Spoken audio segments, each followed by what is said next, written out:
Cette ligne de chemin de fer en Sibérie est devenue impraticable. Selon Greenpeace, si ces rails sont déformés, c'est à cause du réchauffement climatique qui déstabilise les sols.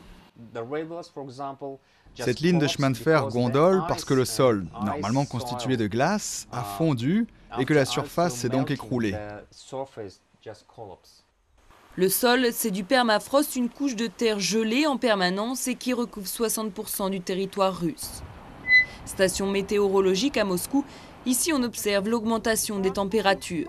Pour Fedor Romanenko, si le réchauffement de la planète se poursuit, cela pourrait avoir des conséquences dramatiques sur les infrastructures du pays.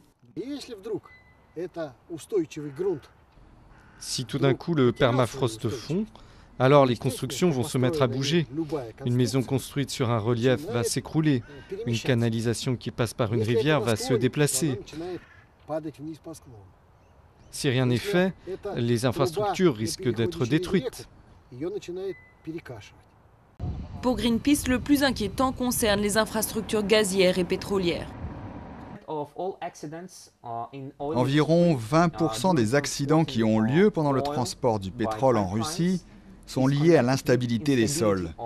Et les prévisions des scientifiques montrent que le nombre de ces accidents va croître dans les prochaines décennies.